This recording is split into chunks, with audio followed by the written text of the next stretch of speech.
Well, I think it's time to address this nonsense in Portland. The left is starting to get a little out of hand with um, all of their whining over what's finally happening to the Portland rioters.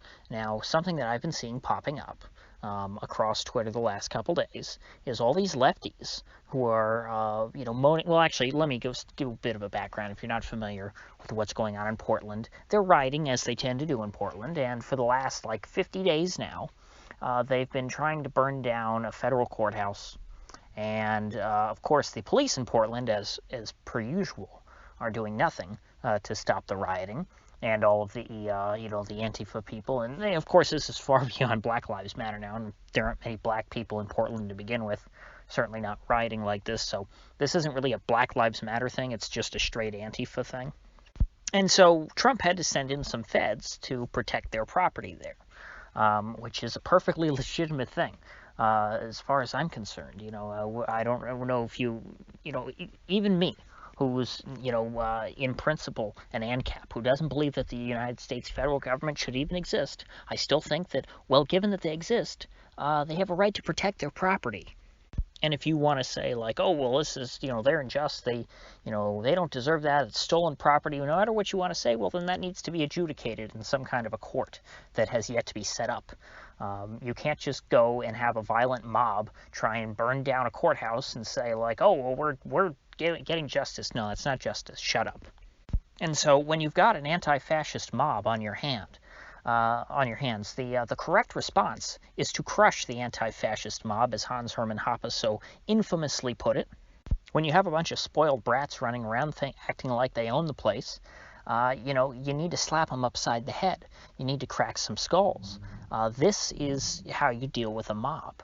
And at the very least, you need to start rounding people up and arresting them for engaging in this sort of violence. I mean, it's not like this happened the first time they did it. It's not like they just walked up to the feds, in one day, and all of a sudden the feds said, you know what, you're going to come at us, we're gonna hit you back. No, it took 50 days, well, not 50 days, but 40-something days for the feds to start to finally react to all this, to finally act, in defense. So I don't really have any sympathy for this. In fact, I think this kind of reminds me of the Waco siege, but it's backwards. The Waco siege was a very, unjust situation. It was a terrible tragedy in which the federal government just went onto private property and burned down this building that had a bunch of innocent women and children inside because they had some gun control warrant that they were executing. And, of course, the response is always, well, David Koresh was a pedophile. It's like, well, you think all of the children who were his victims deserve to die in there? I don't think so. I don't, if a guy touches kids, you don't burn the kids alive.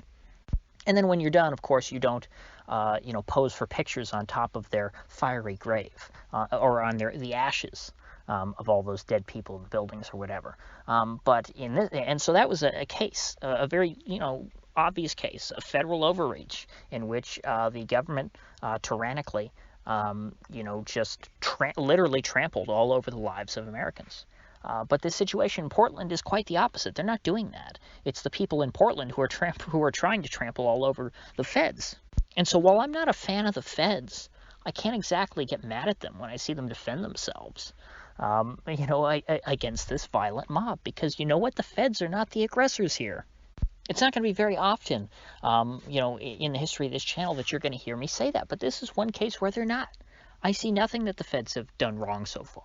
I think they've been quite tame in their response. And the fact that they're only starting to ramp things up now, that you're only now starting to see them just sort of snatch people up off the streets, that is, a sign of restraint. And the fact that only a select number of people are being snatched up and not that they're not, engaging in mass arrests, is another sign of restraint. If the feds, were acting truly in their full capacity, what they would have done is a long time ago, they would have gone out while this riot was occurring, they would have encircled these rioters, and they would have rounded them all up and shipped them off to some kind of jail or prison. And they all would have been charged with, violent federal crimes. Because, of course, if you try and destroy a federal building, that is a federal crime. And I'm not someone who believes really in federal law, period. I don't think that federal law should exist for the most part. However, if there is any case in which, there should be such a thing as federal law, it's when you're dealing with, federal territory, federal property. When you're on federal property, I think it is reasonable. I'm not necessarily saying this is optimal, but it's reasonable to say that, okay, well, then the feds get to prosecute you if you commit crimes. And so that means that if your local government refuses to stop you from torching federal property, and the feds come and do that, that's perfectly okay. That's exactly what I would expect. If I walked down to a federal courthouse and I threw a Molotov through the window, I would not expect to get out of that situation unscathed. I think I'd be lucky to get out of it alive, because if I go and commit a terrorist act like that, I expect to be treated as one.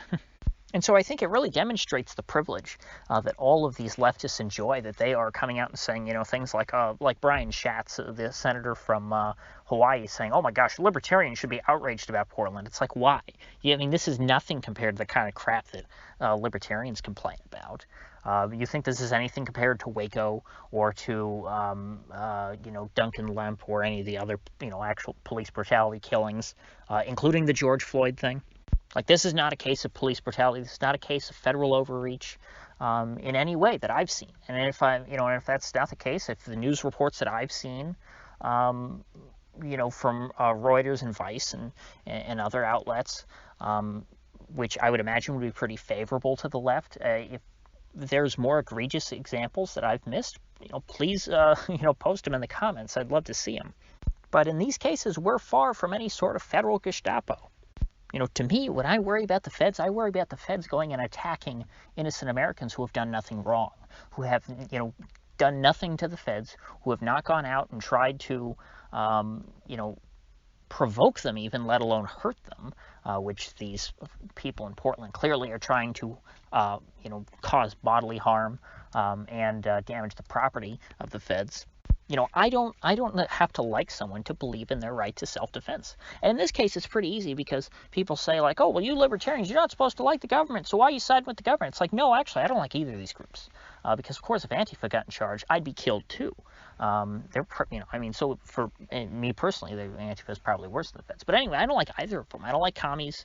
I don't like the neo-lib, neo-con consensus that runs the federal government.